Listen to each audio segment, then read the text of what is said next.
오늘 말씀의 제목은 마음에 병들게 하는 것입니다. 인생은 먹는 것입니다. 우리가 무엇을 먹는가에 따라서 우리의 삶이 결정이 됩니다. 우리는 생각을 먹고 지식을 먹고 사랑을 먹고 또 음식을 먹습니다. 그래서 무엇을 먹는가에 따라서 우리의 몸의 건강이 결정이 됩니다. 영적인 것도 우리가 무엇을 섭취하는가에 따라서 우리의 영성이 결정이 되는 것이에요. 오늘 본문은 마음의 즐거움은 양약이라도 심령의 근심은 뼈로 마르게 하느니라. 아무리 좋은 약을 먹더라도 내 마음에 근심이 있으면 그 약은 이렇게 워킹하지 않아요. 그래서 마음에 병들게 하는 것이란 제목으로 은혜를 나누는데, 인간에게 육체의 어려움보다 더 무서운 건 마음의 병입니다. 육체가 아무리 힘들어도 마음이 편안하면 즐겁습니다. 근데 우리가 팔이 하나 없고 다리가 하나 없더라도 마음이 즐거우면 그 사람은 즐거운 거예요. 사지 육체가 멀쩡하더라도 마음이 즐겁지 않으면 그 사람의 인생은 괴로운 것입니다. 육신이 온전해도 우리의 마음이 어떤가에 따라서 우리의 삶이 정말 결정이 되지 않을까요? 어떤 사람이 잘 때도 걱정, 깨어도 걱정이라면 그 사람은 조만간에 우울증을 걸립니다. 마음의 병이 있으면 암소 펴고 자랄 때 우리가 근심을 하잖아요. 병이 있잖아요. 그러면 이 암세포가 자라날 때 영양분을 부어주는 것과 마찬가지랍니다. 결국 마음의 병이 육신을 이렇게 위협합니다. 그래서 마음에 병들게 하는 것이 무엇인지 알아보고자 하는데, 첫째, 육신의 생각은 우리의 마음을 병들게 합니다. 육신의 생각은 죄악된 생각입니다. 이것이 우리 마음에 들어오면 우리 마음은 부패하게 되고 그 결과 우리는 파탄에 이르고 맙니다. 따라서 육신의 생각은 우리를 병들게 하고 하나님의 뜻을 쫓아 살아가지 못하게 하기 때문에 우리는 영의 일을 듣고 영의 일을 말해야 육신의 생각을 내어쫓을 수 있습니다. 내어쫓을 수 있는 방법은 기도하고 말씀을 보는 게 그것이 유일한 방법이에요. 그래서 하나님께서는 여러분과 저희를 향한 하나님의 뜻이 있다고 했다. 그 뜻은 아프리카에 선교를 가라, 여러분의 재산을 팔아라, 이런 말씀이 아니에요. 항상 기뻐하라, 쉬지 말고 기도하라, 범사에 감사하라. 이것이 모든 것의 기본, 기초석이 되는 것입니다. 그래서 늘 기도하는 습관, 또 기도하는 삶이 돼야 우리가 성령과 동행할 수 있어요. 그래야만 육신의 일을 쫓지 않을 수가 있습니다. 우리는 성령 충만할 때 그래서 영적인 삶을 살 수 있습니다. 인터넷에 SNS가 발달해서 어딘가에 맛집이다 그러면 사람들이 거기 다 달려갑니다. 주말이면 캠핑 가는 사람들도 많고, 해외여행에 그렇게 취미가 많은 사람들도 참 많아요. 잠시 그렇게 내가 있는 곳을 떠나고 기분을 전환한다고 해서 돌아와서 내가 다시 재충전이 되느냐, 영적인 삶을 살아갈 수 있느냐? 여러분, 그것은 아닙니다. 예수님은 하나님의 아들이심에도 불구하고 하나님과 동등됨을 취하지 않는다라고 말씀하셨는데, 예수님은 하나님이잖아요. 그럼 기도할 필요가 없단 말이에요. 그런데 예수님은 모든 일을 기도하셨어요. 습관을 쫓아 기도하셨다. 그러니까 기도가 습관이 되어 있는 겁니다. 여러분, 내가 성령 인도받고 영적인 삶을 살고 싶은데 기도가 빠져 있습니까? 이렇게 이빨이 맞지 않는 거예요. 우리는 기도하는 습관을 우리 몸에 들여야 됩니다. 기도할 때 하나님은 우리의 죄를 드러나게 하시고, 기도할 때 우리가 없는 능력을 얻게 하여 주시고, 기도할 때 우리로 깨닫게 하여 주시고, 기도할 때 우리에게 다가오는 악한 사탄 마귀 권세를 대적할 수 있게 되는 것입니다. 하나님은 모든 사람에게 돋보기를 주셨어요. 근데 이 돋보기를 다른 사람의 먼지, 다른 사람의 잘못을 바라보려고 이 돋보기를 사용하니까 이제 시험에 드는 거예요. 어떻게 저럴 수가 있어? 저건 아닌데? 이러면서 막 마음이 힘들어지는 거예요. 내 은혜를 받잖아요. 그러면 하나님이 주신 이 돋보기를 내 몸에 비춰댑니다. 내가 드러나는 거예요. 내 안에 있는 이런 하나님이 기뻐하지 않은 성품들, 예수님의 어떤 그런 성질이 아닌 것들이 이제는 드러나는 거예요. 악성, 독성, 인간성, 잘못된 습관, 버릇이 여전히 있으면서도 주님 성령을 부어주시옵소서. 왜 성령을 안 부어주세요? 그러고는 늘 우리가 뭔가 막혀있듯이 살아갑니다. 에베소서 5장 3절로 4절은 하나님이 이렇게 말씀합니다. 음행과 온갖 더러운 것과 탐욕은 너희 중에서 그 이름이라도 부르지 말라. 이는 성도의 마땅한 바니라. 누추함과 어리석은 말이나 희롱의 말이 마땅치 아니하니 돌이켜 감사하는 말을 하라라고 말씀하십니다. 우리 안에 이런 것들을 주님은 알고 계시고 이제 우리도 그것을 내 안에 이런 것들이 있구나. 음행과 더러운 것과 탐욕, 누추함과 이 어리석은 것, 희롱의 말이 내 안에 있다는 것을 알고 이것 가지고 주님 앞에 나와 이제 기도하는 거예요. 하나님, 이런 것들을 내가 십자가 앞에 내려놓고 주님께 맡기니 주님 도와주세요. 할렐루야. 이럴 때 육신의 생각이 내려지고 우리의 마음이 병들게 되었던 것들이 하나씩 고쳐집니다. 마음이 밝아지면 얼굴이 그래서 밝아져 가는 거예요. 자꾸만 내 자신을 바라보면서 우리는 점검해야 돼요. 그것이 하나님의 뜻입니다. 그런데 많은 사람들이 내 생각, 내 뜻대로 가요. 그래서 영적인 성장을 이루지 못합니다. 예수님을 오래 믿었는데 어린애 같아요. 대화해보면 신앙의 연륜이 많다고 하시지만 대화해보면 어린애 같은 부분이 있습니다. 여러분, 내가 잘난 사람들, 고집에 센 사람들은 조심해야 돼요. 그런 사람들은 우울증 걸리기 쉽습니다. 내 인생은 내 것이 아닙니다. 입술로는 고백하는데 우리의 삶을 살아가는 걸 보면 다 내 인생 같아요. 내가 좋아하니까, 내가 싫어하니까, 내가 원하니까, 내가 원하지 않으니까. 그 가운데 하나님이 주어인 문장이 잘 없습니다. 하나님이 기뻐하실까? 하나님이 싫어하실까? 육신의 생각은 늘 그래서 주어가 내 자신입니다.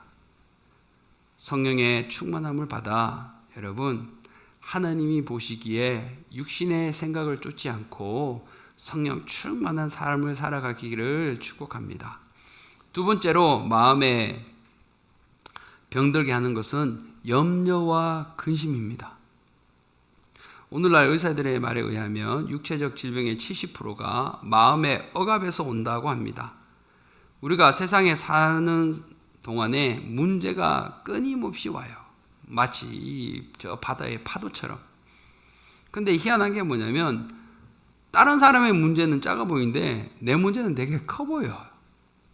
반대로 내 문제는 다른 사람 문제는 너무나 작아 보이는데 나는 커 보이고 늘 이렇습니다.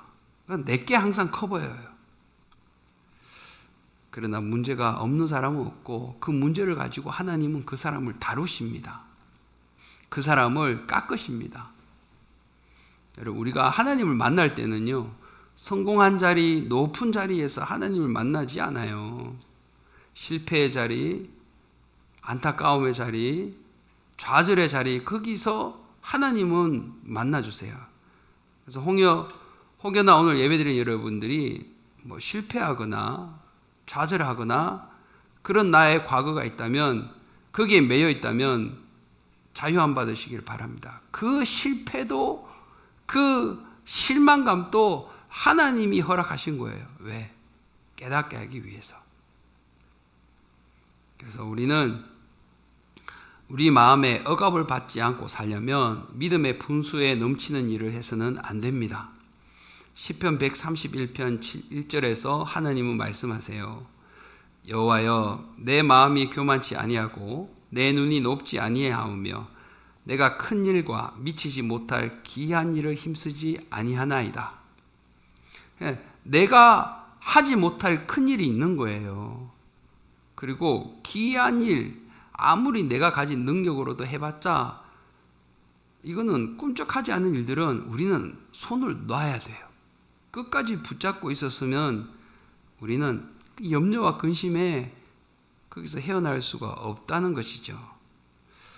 그래서 무엇이든 그래서 그의 나라와 그의 의를 구하면 우리는 마음의 억압을 받지 않습니다. 성령님께 묻는 거죠. 주님, 이게 정말 맞습니까? 성령님, 이것이 정말 나를 향한 하나님의 뜻이 맞습니까? 물어보아요. 그의 나라와 그의 의를 구한다는 건 늘 주님에게 물으면서 기다 아니다. 아니다 그러면 손을 씻으면 되는 거예요. 기다 그러면 나는 할 수 없지만 하나님이 하시라고 하시니까 이 일을 감당할 하나님 능력을 주시옵소서. 기도할 때 그 일을 해낼 수 있는 능력도 하나님이 주신다는 것을 믿으시기 바랍니다.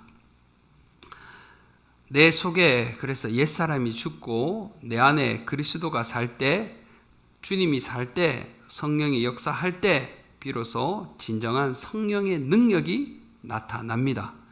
이 능력을 통하여 영혼이 살아나게 되는 거고, 그래서 하나님의 나라가 확장되어지는 것입니다. 염려와 근심은 사라지고 비로소 그 마음에 평화와 기쁨이 넘칠 수 있는 것입니다. 내가 할 수 없는 것들, 혹여나 여러분 우리가 붙잡고 있는 것은 없습니까? 내가 할 수 없는 것들 붙잡고 신음하지 마십시오. 내려놓으십시오. 특히 부모님들은 자녀들입니다. 자녀들은 내가 할 수 있는 게 아니에요. 강남에 제가 뉴스를 봤는데 벌써 초등학교 5학년, 6학년 반이 의예과 진학반이 따로 개설되어 있습니다. 초등학생들부터 의대 가려고 그 코스를 밟아가는 겁니다. 누가 거기에 밀어넣죠? 부모죠. 그렇게 갔는데 나중에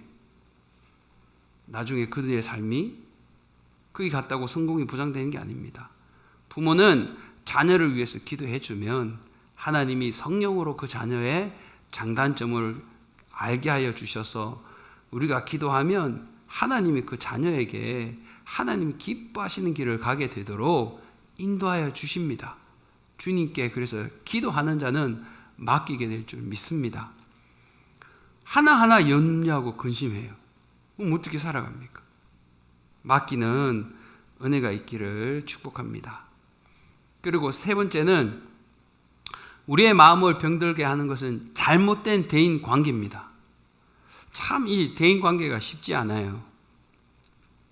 대인 관계를 피해서는 누구도 살 수가 없습니다.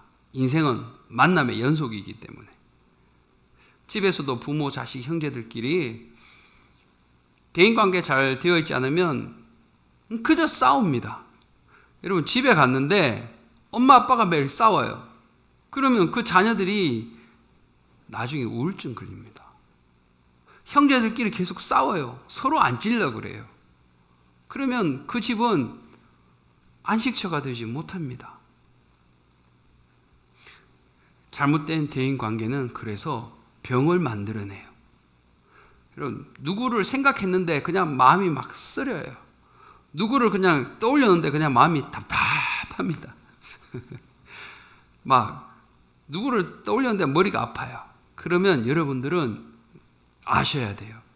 이것이 나의 육신의 병으로 연결될 수 있다는 걸 알고 오늘 그 사람을 십자가 앞에 내려놓고 주님께 맡기고 용서하고 먼저 하나님 앞에 그래서 기도함으로 화해하는 은혜가 있어야 됩니다. 보스턴 대학에서 7세 어린이 400명을 40년간이나 추적해서 조사한 연구 결과가 있습니다. 성공과 출세에서 가장 중요한 영향을 끼친 요소가 뭘까라서 연구를 했더니 다른 게 아니라 사람과 잘 어울리는 능력이에요. 성공과 출세는 다른 사람과 내가 얼마나 잘 어울릴 수 있는 능력이 있는가 여기에 있다는 겁니다. 하버드대 위건 교수 또 이 박사는 가정과 직장과 사회생활에서 각 분야에서 실패한 사람들을 조사해 봤습니다. 그래서 그 결과 전문 지식이 모자라서 실패한 사람은 15%밖에 안 되고 85%의 사람들은 인간관계 때문에 실패했다 그래요. 우리가 인생을 살 때, 삶을 살아갈 때 구체적으로 우리 마음에 평안을 결정하는 요소는 실제적으로 인간관계라는 거죠. 이 인간관계는 그래서 우리의 건강에 중요한 영향을 끼칩니다. 여러분, 미움, 시기, 질투, 분노 이것을 내려놓기를 축복합니다. 내가 예수도 믿고 새벽 기도도 가서 내가 뜨거운 성령의 충만함도 받고 능력도 내가 받고 경험했지만 내 안에 아직도 이런 미움, 시기, 질투, 분노가 있다면 우리는 이것을 없애야 인간관계를 회복해요. 자녀뿐만 아니라 부부뿐만 아니라 사회적 모든 관계에서 미움, 시기, 질투, 분노를 우리가 내려놔야 관계가 회복됩니다. 자녀가 말했는데 화만 내고 있으면 말을 못하죠. 부부가 대화를 해야 되는데 말만 하면 분노하고 시기가 있고 그 안에 미움이 있으면 대화가 안 되는 겁니다. 그러니까 관계가 틀어지는 거죠. 관계가 잘못되기 때문에 그 사람은 그로 말미암아 마음에 이런 뼈가 마르게 되는 일이 벌어진다는 겁니다. 사람은 영물입니다. 영적인 존재이기 때문에 다 알아요. 내가 미움을 갖고 내 자녀에게 말해도 그 자녀는 그걸 깨달아요. 희한하게 말을 안 해도. 제가 아는 어떤 부부는 자녀가 좀 장애가 있습니다. 근데 장애를 돌본다는 건 여러분 너무너무 힘들어요. 쉽지 않습니다. 결코. 제가 미국에 있을 때 장애인을 한 3, 4년 섬겼는데 그 집에 가서 식사를 한번 한 적이 있습니다. 저를 초대해 주셔갖고 자기 자녀를 이렇게 잘 이렇게 케어를 해줘서 감사하다고 저를 초대해 주셨어요. 수영장도 있고 뒤뜰도 있고 그러니까 방마다 모든 것이 휠체어가 갈 수 있도록 이렇게 틀이 높이 있는 게 없습니다. 근데 얘가 잘 지내다가 갑자기 막 성질을 부르면 감당이 안 돼요. 이성적인 대화가 안 됩니다. 그걸 부모가 다 받아내야 돼요. 그런데 그렇다고 이 자녀를 내가 미워하잖아요. 근데 그 자녀가 기가 막히게 안다는 겁니다. 여러분, 우리의 마음에 이런 미움, 시기, 질투, 분노를 내려놓을 때 성령이 역사하십니다. 묶인 것들을 풀고 잘못된 것들을 고치고 병든 것들을 하나님은 회복해 된다는 사실입니다. 시편 115편 17절은 하나님이 말씀하시되 죽은 자가 여호와를 찬양하지 못하나니 죽은 자는 여호와를 찬양할 수 없습니다. 영적으로 죽어 있는 자는 하나님을 찬양할 수가 없습니다. 하나님을 찬양한다는 건 영적으로 내가 살았고 영적으로 살았다 하나님을 찬양한다는 건 하나님을 인정한다는 거예요. 하나님의 하나님 되심, 하나님의 창조주 되심, 나의 구원자 되심을 내가 인정한다는 거예요. 하나님을 인정한다는 사람은 예수님을 이제는 닮아갑니다. 사랑하는 사람을 닮아가요. 예수님을 인정하는 사람은 예수님을 닮아갑니다. 예수님은 사회적 약자, 장기들, 병자들, 집 없는 그런 거지 같은 사람들을 하나하나 다 도둑거리시고 그들에게 직접 찾아가셔서 그들의 필요를 채워주시고 천국 복음을 전파해 주셨습니다. 그러니까 그 사람들이 복음을 받아들고 어두운 눈이 띄어졌습니다. 뿐만 아니라 저기 사회 최고위층 사내들인 공회원들, 바리새인들, 서기관들 그런 사람들과도 대인관계를 이분은 주저없이 다 하셨단 말이에요. 예수님은 사역은 눈높이 사역입니다. 소외된 사람들에게는 그들의 눈높이에 맞게 사역하시고 저기 지식인들은 그게 맞게 또 사역하시고 여러분, 우리가 이런 미움, 시기, 질투, 분노, 예수님을 닮아감으로 대인관계가 이렇게 열어져서 마음에 병드는 일이 없기를 축복합니다. 그리고 마지막으로는 누가 마음에 방해를 들느냐면 자신을 잃어버릴 때. 자신을 잃어버릴 때 사람들은 마음에 병이 듭니다. 자신감이 없을 때죠. 열등의식, 패배감, 좌절감, 실패감, 비교의식 이런 것들을 받아들이잖아요. 그러면 내 마음에 병이 듭니다. 이런 것들이 어둡거든요. 사람들이 실망 안 하고 살아갈 수가 없어요. 비교될 때 있죠. 그런데 그때마다 비교의식 가지고 내가 못났다, 실패의식, 좌절의식, 낙심 이런 것들을 받아들이면 그 사람은 마음에 병이 드는 겁니다. 그래서 늘 긍정적인 생각, 믿음의 언어, 할 수 있다고 하는 자부심을 가지시기 바랍니다. 최선을 다하는 자를 그래서 하나님은 도우세요. 하나님, 저는 안 됩니다. 이런 사람이랑 어떻게 일을 해요? 아무리 하나님이 된다 그래도 나는 안 돼요. 이런 사람은 어떻게 일을 합니까? 오늘 예배드리는 여러분, 말씀을 듣는 여러분은 철저하게 긍정적인 생각, 믿음의 언어, 할 수 있다고 하는 이 자부심을 가지고 하나님이 된다 그러면 내가 된다고 선포하세요.